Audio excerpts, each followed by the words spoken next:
Hi everyone. Today we are going over my most complimented fragrances slash my favorite fragrances right now.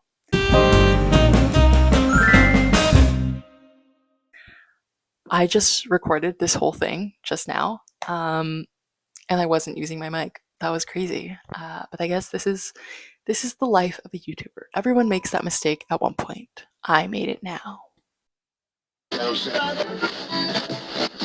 So I'm gonna go in price order, starting from lowest, and then I go the highest. This is one of my most complimented fragrances. It's Vacation Vibe by Bath and Body Works. The notes are whipped pistachio, sun-drenched jasmine, praline amber. I think the amber, the pistachio, and honestly the jasmine is pretty prominent in this scent. This is my go-to summer scent. If I just want to throw something on, get out the door, that's my go-to. I wore it every day in the summer. It's supposed to be, I think, one of the Sol de Janeiro dupes. I don't know. I'm going to look it up and then put it here. It lasts a decently long amount of time on me.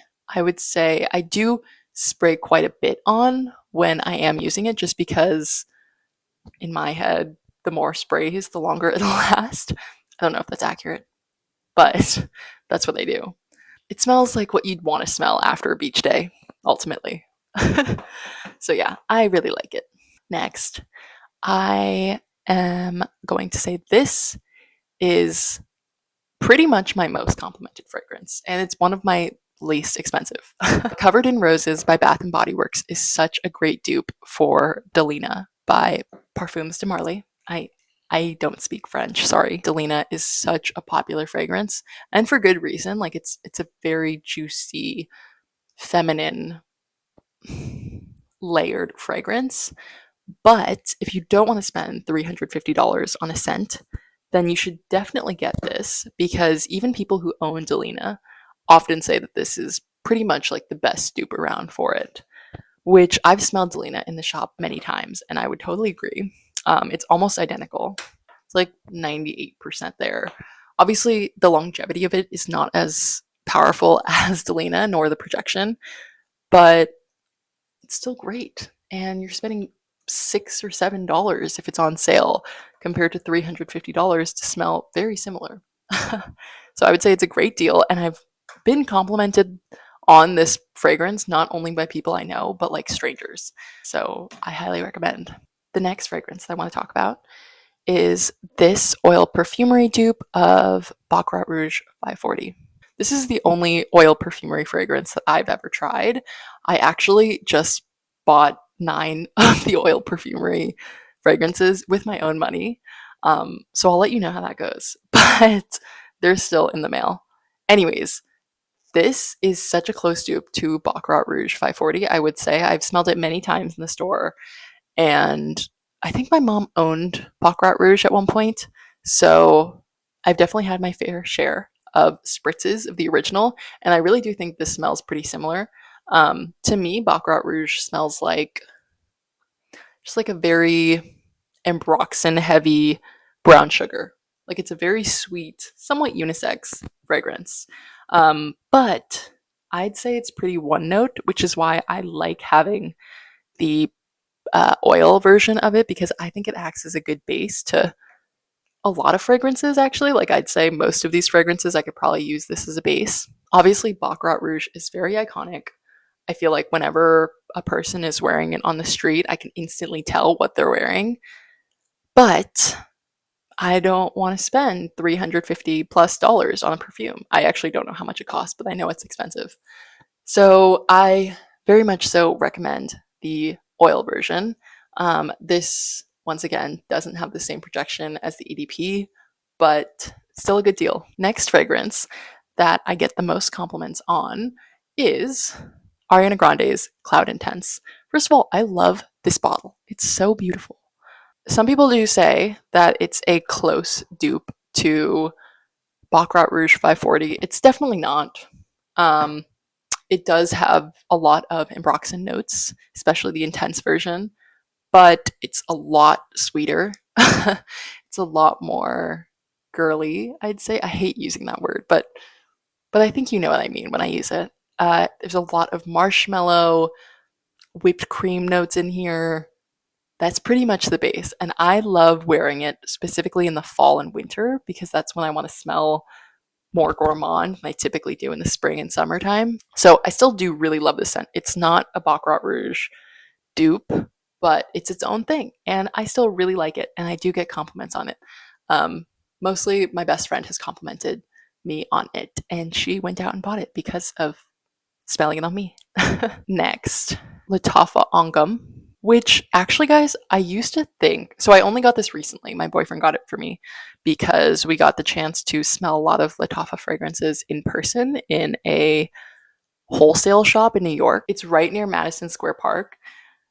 I will link it down below if any of you live in New York and you want to know where you can smell Lattafa fragrances in person. I smelled a bunch, and I actually ended up not liking a bunch, but this one was one of the few that I liked. It's supposed to be the Burberry Goddess dupe, but I wouldn't say it's exact. Like, I think the Covered in Roses by Bath and Body Works is a better dupe of Delina than Angham is to Burberry Goddess for sure.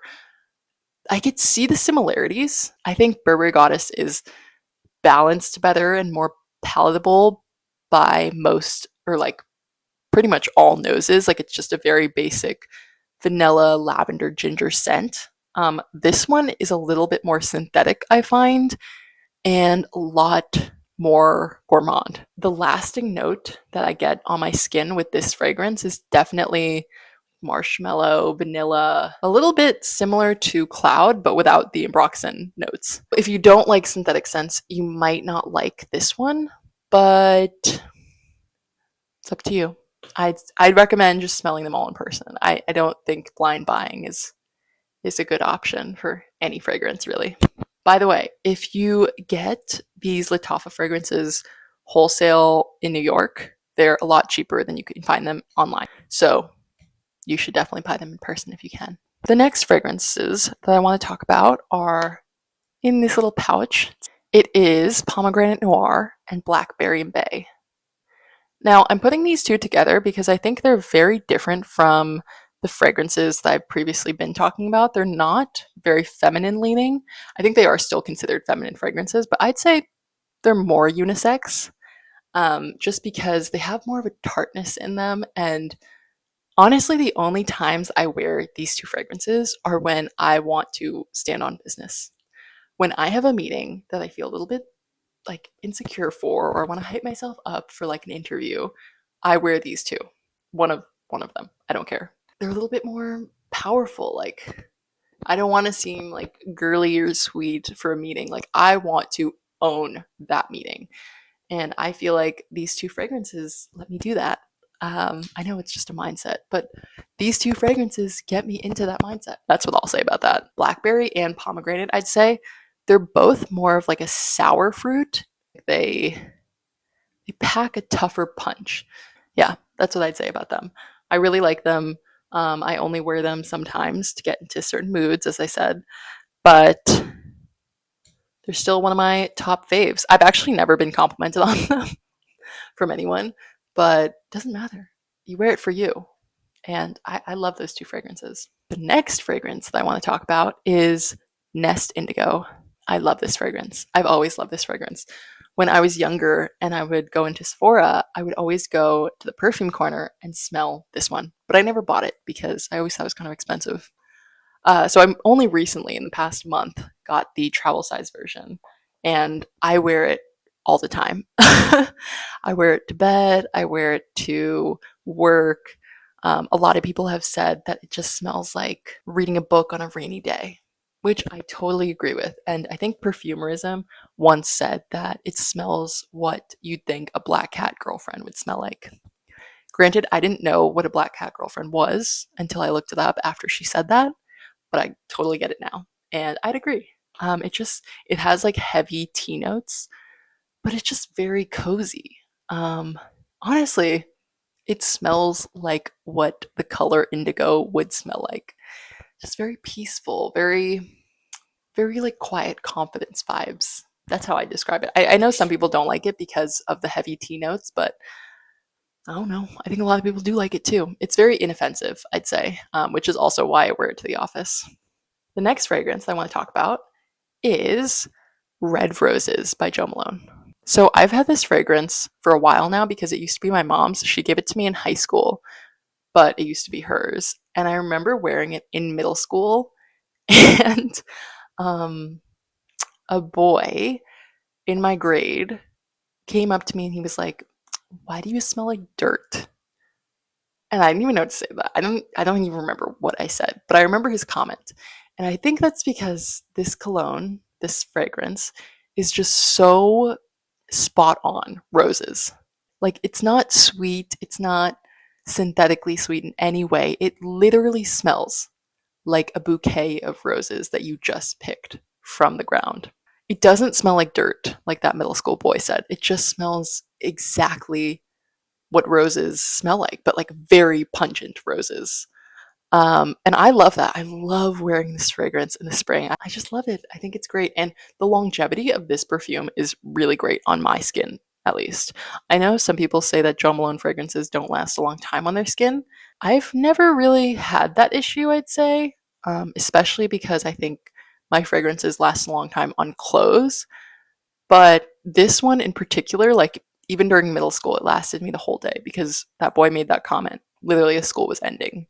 And then my last perfume that I want to share with you guys, which I don't know why more people don't talk about this one, because it is so juicy and delicious, and it just smells like someone could just eat you up right then and there.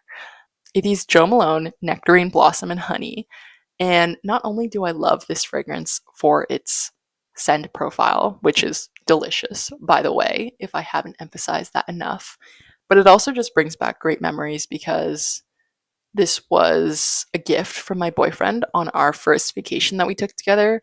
So it kind of just like brings me back to that moment. And I love it. It's just very cute to me.